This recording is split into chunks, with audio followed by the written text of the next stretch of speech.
This is the last video about my brutally damaged phone. যে ফোনটা দিয়ে আমি এখন রেকর্ড করতেছি এই ফোনটা এখন হয়তো ভাই ইনারলি অনেক বেশি ড্যামেজ। কিভাবে? Let me explain. আমি এই ফোনটা কিনছিলাম প্রায় 2.5 বছর পর, লাইক এই কোরবানি ঈদের আগের কোরবানি ঈদে। 2.5 বছর গ্যাপ কেন? আমার সেম একটা স্যামসাং এর ফোন ছিল যেটা কিনা কোনো একটা রিজনে বাইরে আমি ঘুরতে গেছিলাম, তখন ফোনটা অ্যাকচুয়ালি চুরি হয়ে যায়। শুধু ফোন না, সাথে আমার ব্যাগ, মানি ব্যাগ সব কিছু ভালোভাবে লাইক জাস্ট চোর চুরি করে নিয়ে যায়, খুব ক্লিয়ারলি অ্যান্ড ও খুব ক্লেভারলি চুরি করে নিয়ে যায়। তো ফোনটা যখন চুরি হয়, যখন বাসা আসে, তখন বাসা সবাই অনেক বেশি রাগ করে, কারণ তখন আমার ফ্যামিলিগত ইস্যুস অনেক বেশি ছিল, ইভেন তো ফাইন্যান্সিয়াল ক্রাইসিস অনেক বেশি ছিল। অ্যান্ড দ্যাট টাইম করোনা থেকে একটু আগাইছি আর কি, করোনা থেকে একটু সামনে। দেন আমি 2-2.5 বছর কোনো ফোন ইউজ করিনি, কোনো অ্যান্ড্রয়েড ফোন ইউজ করিনি, জাস্ট একটা বাটন ফোন ছিল নোকিয়ার, সেটাও লাইক রিসেন্টলি গ্রামে যে হারাই গেছে।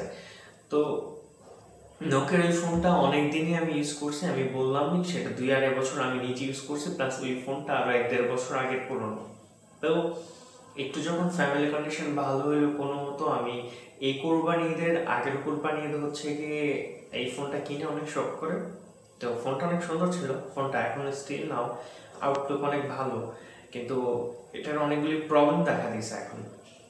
প্রথমত আমি মনে করছিলাম যে ফোনটা মানে যেদিন থেকে হাতে থেকে পড়ছে ওই দিন থেকে ফোনের প্রবলেম অনেক বেশি বেড়ে গেছে। কিভাবে বেড়ে গেছে?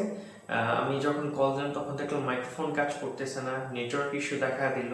ইভেন তো আমি খেয়াল করি নেই, বাট বডি পার্টের একটা সাইড, যেহেতু পিছনে এটার গোরিলা গ্লাস 6 স্যামসাং নোট 10 এর কথা বলতেছি, তো এটার একটা পার্ট আঠা উঠে গেছে। সো আমি কয়েকদিন আগে চিন্তা করতেছিলাম যে তাহলে এটা গিয়ে ভিডিও ক্যামেরা হিসেবে ইউজ করব, এছাড়া আমি শুধু কথা বলার জন্য আরেকটা বাটন ফোন কিনবো, আর এটা তো ভিডিও ক্যামেরা হিসেবে। তো তারপর চিন্তা করলাম যে ফোনটা যেহেতু আছে একটু রিপেয়ার করা যায়, কিংবা হয়তো বা অন্যান্য সিম আমি এটাতে ইনস্টল করে দেখলাম যে মেবি নেটওয়ার্ক ভালো পাবে। তো আজকে আমি রীতিমতো উত্তরার আমি গ্রামীণ ফোন ইউজার আর কি, জিপি। তো এখানে গিয়ে যে রীতিমতো এটা চেঞ্জ করলাম। তো উত্তরার গ্রামীণ ফোন কাস্টমার কেয়ার নিয়ে একটু পরে আসতেছি, কিন্তু সেখানে যে গিয়ে আমি 350 টাকা খরচ করে একটা সিম রিপ্লেসমেন্ট করলাম, যাতে হয়তো বা সিমটা ভালো, নেটওয়ার্ক ভালো পাবে। কিন্তু বাসায় এসে দেখলাম ফোনের সেম অবস্থা, কিন্তু নেটওয়ার্কটা আগের থেকে একটু ইমপ্রুভ হয়েছে। কিন্তু যেহেতু এই ফোনের মাইক্রোফোন কাজ করে না, সো কেউ কথা মানে কল দিলে আমি কথা বলতে পারি না উইদাউট লাউড স্পিকার। যেমনটা আমি বাইরে গেলে যখন আমি ভিডিও শ্যুট করি ফোন দিয়ে, তখন কি শুধু একটা মাইকে ইনপুট নেয়, সেটা লেফট সাইডে, রাইট সাইডের মাইক কোনো ইনপুটই নেয় না এখান থেকে। সো তারপর এখন আমি চিন্তা করতেছি যে যেহেতু গিয়ে আজকেও 350 টাকা, ইভেন তো একটু বেশি অন্যান্য খরচে এটাতে, ইভেন তো কিছুদিন আগে প্রায় কিছু টাকা, একটু বেশি টাকায় গিয়ে কভারে আমি এটাতে অ্যাড করছি, প্লাস নিউ স্ক্রিন প্রোটেক্টর আমি লাগাইছি আর কি। তো চিন্তা করলাম যে এখন আর এটাতে ইনভেস্ট করবো না, এটা ভিডিও ক্যামেরা হিসেবে থাকবে। হয়তো বা এটার মাইক্রোফোনটা একটু আমি টুইক করতে পারি, চেঞ্জ করতে পারি, আর পিছনে যে আঠাটা উঠে যাচ্ছে সেটা লাগাতে পারি, অ্যান্ড এরপর যতদূর যায়। লাক কখনো ওরকমভাবে আমাকে সাপোর্ট করেনি। লাকের কথা বললে আমি একদমই আনলাকি।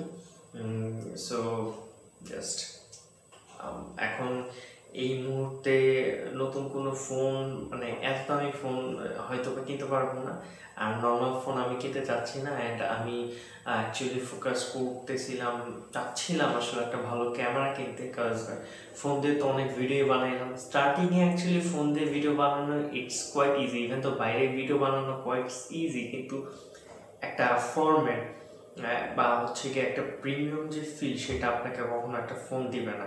এটা হোক অ্যাপল, এটা হোক অন্যান্য অ্যান্ড্রয়েড ফোন ফ্ল্যাগশিপ লেভেলের, হয়তো বা ভিডিও রেজুলেশনটা হালকা ট্রিক করবে, বাট একটা মিররলেস ক্যামেরা যে পরিমাণ পিছনে বুকে ইফেক্ট বা গিয়ে ডেপথ অফ ফিল যেটাকে বলে সেটা দিবে, সেটা নর্মালি একটা ফোন ক্যামেরা কখনো পারবে না হ্যান্ডেল করতে। সো আমি প্রফেশনালিজমের দিকে যেতে চাচ্ছিলাম, বাট লাক কোনোভাবে প্রেফার করতেছে না সেই ব্যাপারটা। আর জানি না নেক্সট কি হবে, বাট আমি চাচ্ছি যে অ্যাটলিস্ট যাতে এই ফোনটা আরও 1-1.5 বছর সার্ভাইভ করে। That's it. সো প্রে করবেন আমার জন্য and piece. Life struggle ups and down অনেক বেশি থাকে, বাট দেন এগেইন আমরা কী বা করতে পারি? আমরা শুধু লাইক ডেস্টিনেশনে অপেক্ষা না করে জার্নিটাকে এনজয় করতে পারি। That's it. ভালো থাকবেন সবাই।